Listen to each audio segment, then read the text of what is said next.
Para contar um pouquinho da história desse livro, eu preciso contar um pouquinho da história da Linhagem Geek, né? Quando eu e o André, a gente sentou e a gente começou a estruturar, e eu até assumo aqui um erro que eu cometi, que eu ia trazer o caderno. Ah, sim, da anotação dos nomes? Eu ia trazer o caderno, mas na correria, filho doente e tal, acabei esquecendo. Quando o André se mudou aqui para São Paulo, quando ele veio trabalhar no Pânico, né, ele se mudou para um apartamento que ficava lá no Ipiranga. E eu ajudei ele na mudança, né? Fiz 2 viagens, trazendo coisas pra cá e tal. Na época, o André, ele pediu essa ajuda e eu prontamente, né, estive lá pra ajudar nessa mudança toda. E traz luz, porque ele já tinha um estúdio em Santos.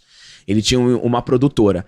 E aí, a gente ajudou na mudança, o André se instalou lá, e aí, eu nunca me esqueço, logo assim, no primeiro dia, né, ele já falou assim, ó, tem um quarto aqui, hein? Aí eu já falei assim, por quê? Você tá achando que eu vou me separar? Vou morar com você? Brincadeira. Não, ele falou assim, tem um quarto aqui, a gente pode tentar fazer alguma coisa aqui, né? Só que naquela época, eu ainda trabalhava no banco, né? No banco não, eu trabalhava numa seguradora. E nem passava pela minha cabeça ter um canal no YouTube. Só que aquilo foi uma semente plantada, né? E depois de estudar muito, fazer algumas avaliações e entender que a minha vida dentro do mundo corporativo já tinha chegado ao fim, eu entrei em contato com o André, né? Ele já estava estabelecido aqui em São Paulo. Falei, eu acho que agora é a hora, André. Acho que agora tá na hora da gente colocar em prática aquela ideia. E a gente começou a conversar e eu peguei um caderno e eu fiz inúmeras anotações, fiz curso de roteiro, fiz curso de YouTube, e aí a gente criou a Linhagem Geek. Quando a Linhagem Geek foi criada, ela foi criada para ser um negócio, não para ser um canal, vamos falar de filmes e séries aleatório. Não, a Linhagem Geek ela foi criada com um propósito de entretenimento, de informação, de crítica, de filme, de anime, de coisas que nós gostamos. E dentro desse modelo de negócios, eu já tinha escrito ali, junto com o canal nós precisamos de redes sociais, trabalhar redes sociais, precisamos ter um site, precisamos ter uma loja.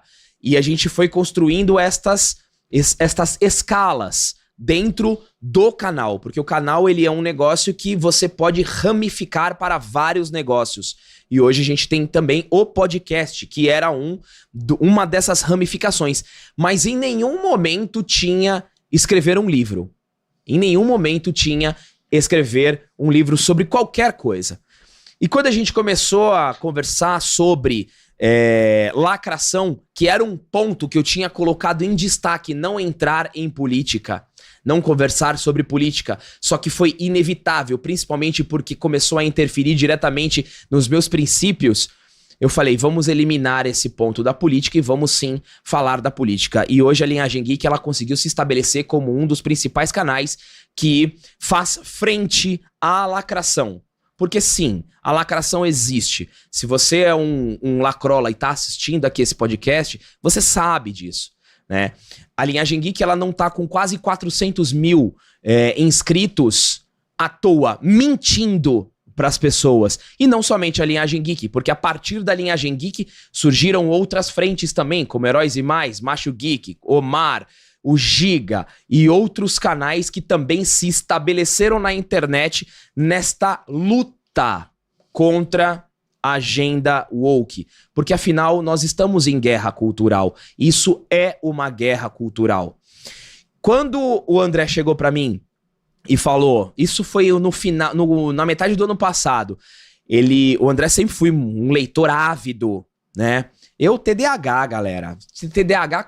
Fui diagnosticado com TDAH com 18 anos. Pra eu ler alguma coisa, era muito difícil. Era muito difícil pra mim me concentrar na leitura.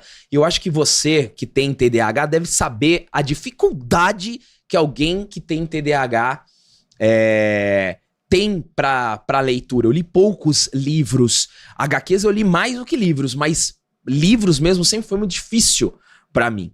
Até uma revelação que eu tô fazendo aqui pra vocês, né? Se vocês não sabiam, saibam, eu tenho TDAH, né? Meio novidade isso, às vezes não, né? E aí o André, ele tem vários livros assim, e um deles era um livro que sempre me chamava a atenção, que era o Almanaque do Rock. Ele tem o Almanaque do Rock, e o Almanaque do Rock é um livro cabuloso que tem várias bandas de rock, a capa é linda, e um dia o André chegou pra mim e falou, e se a gente escrever um livro? Cara, quando ele falou isso pra mim, imagina pra mim, eu falei, cara, escrever um livro? Pô, quem escreve livro é intelectual, né, são as pessoas super inteligentes e tal. Não, mas a gente pode escrever um livro sobre o conteúdo que impulsionou a gente dentro do universo da internet, que é a lacração. E a gente começou a confabular a ideia da escrita desse livro. E foi a partir desta outra semente que o André plantou que nasceu o Manual da Lacração. Ele ia se chamar Almanaque da Lacrate. Ia ser legal o Almanaque da Lacrate. Ia soar bem, né? Sim. Almanaque da Lacrate. Sim. Mas comercialmente, nós fomos orientados que não ia combinar muito, então ficou Manual da Lacração. A gente tinha que criar um produto que faz sentido com a gente, né? E o Gabriel tava falando da criação, né, do canal. Eu também tinha a mesma opinião que o Gabriel. Eu falei assim, Gabriel, vamos fazer um canal de cultura pop, porque eu tinha meu canal antigo ainda, né?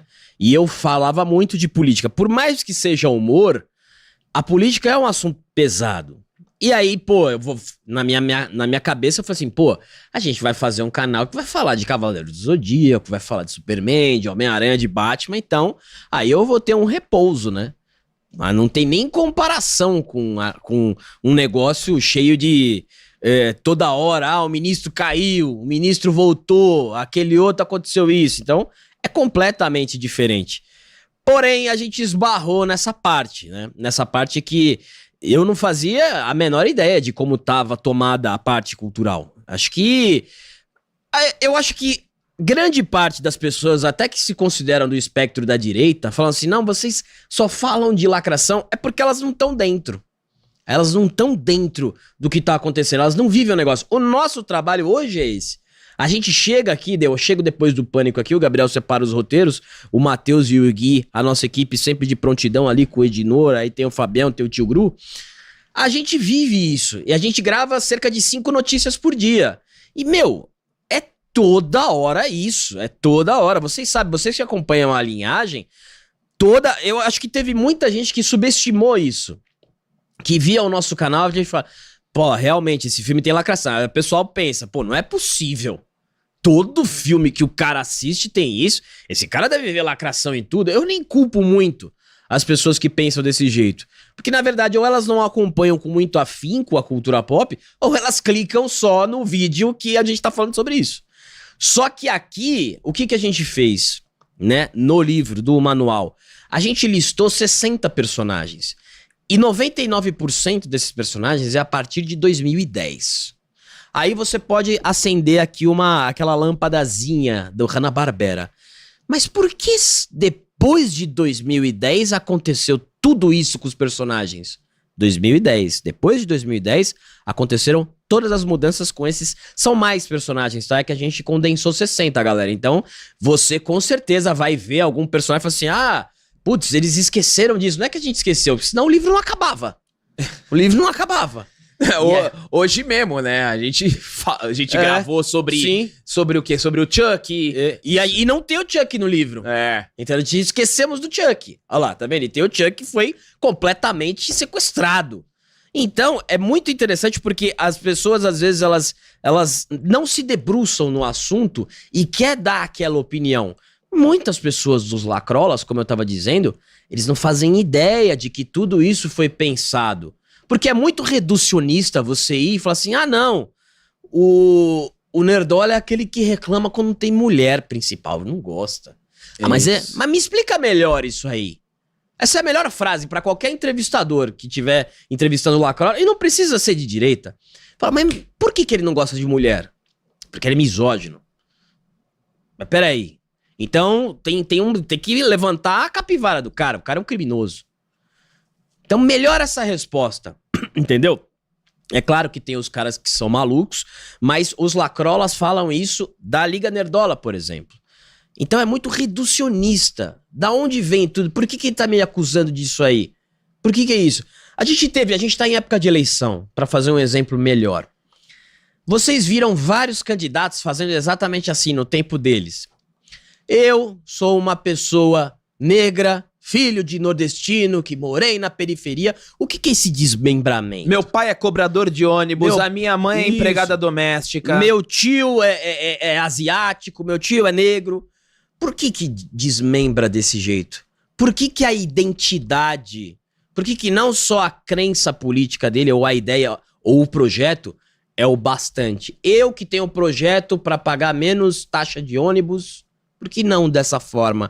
Por que personificar no identitarismo? Porque o identitarismo, ele é o momento. Ele é o momento político e ele é o momento cultural. É muito simples isso. Ah, você tá falando de lacração na cultura pop. Eu tô dando um exemplo na política. Como essa pauta pega muito mais na política e da política ela vai pra cultura pop. Porque é muito mais simples eu colocar um filme de uma pequena sereia que fala: eu não preciso de príncipe, eu sou contra o patriarcado.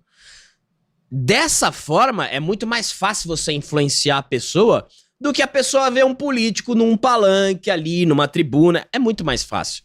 E aí, você vai cimentando a ideia. Fala assim, não, realmente, o patriarcado, eu não preciso de príncipe. E aí você vai moldando, através da cultura, ideias políticas. É isso que a lacração tem feito. Ah, mas a lacração no cinema sempre existiu. De fato, né? Você tem o cinema como influência, aí você pode pegar até a União Soviética antiga, era uma propaganda gigantesca. Foi utilizado, né? Até mesmo lá na Alemanha do bigode. Na Alemanha do bigode, também, o cinema era utilizado para influenciar. E eles sabem disso. Por isso eles fazem tudo isso dessa forma. Eu também nunca imaginei que ia lançar um livro. Nunca imaginei, não achei que seria possível, mas é um grande trabalho de pesquisa. Não é que eu e o Gabriel, a gente sentou e a gente descobriu o mundo. A gente descobriu, agora vocês, para falar conosco, vocês têm que... Nada disso. É um trabalho de muita pesquisa.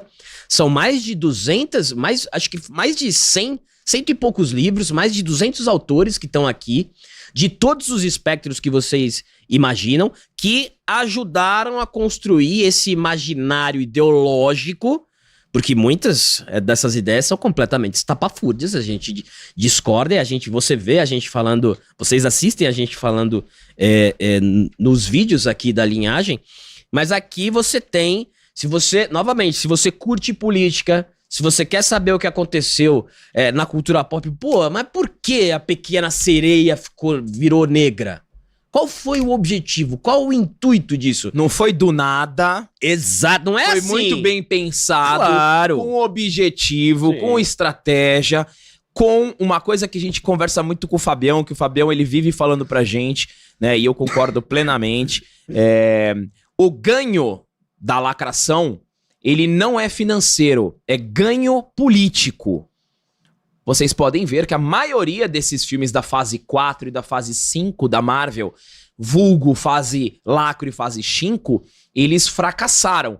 Mas financeiramente, fracassaram financeiramente, mas se obteve ganho político. E a lacração, ela vai diretamente nesse aspecto, no ganho político.